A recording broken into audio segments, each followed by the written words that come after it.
Saudaraku, timnas U17 Indonesia mengakui keunggulan Maroko dengan skor 1-3 pada pertandingan matchday ketiga grup A Piala Dunia U17 2023 di Stadion Gelora Bung Tomo atau GBT pada Kamis 16 November malam waktu Indonesia Barat.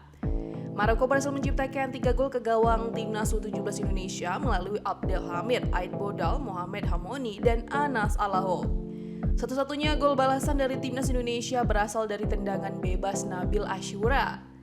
Dengan hasil ini, perjalanan timnas Indonesia sebagai tuan rumah Piala Dunia U17 2023 terhenti di babak fase grup A.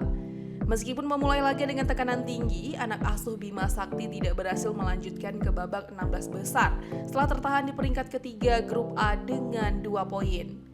Timnas U17 Indonesia meraih poin tersebut dari hasil imbang melawan Ekuador dan Panama.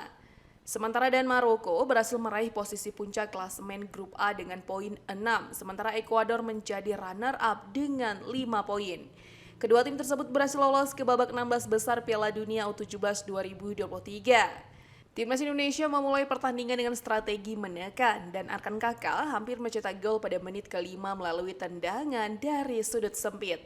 Namun sayangnya peluang tersebut tidak menghasilkan gol. Meskipun timnas Indonesia tampil agresif di awal pertandingan, Maroko berhasil mencetak gol pertama melalui eksekusi penalti Anas Alahoy pada menit ke-29 setelah terjadi pelanggaran di kotak penalti, yaitu dengan skor 1-0 untuk melawan Maroko.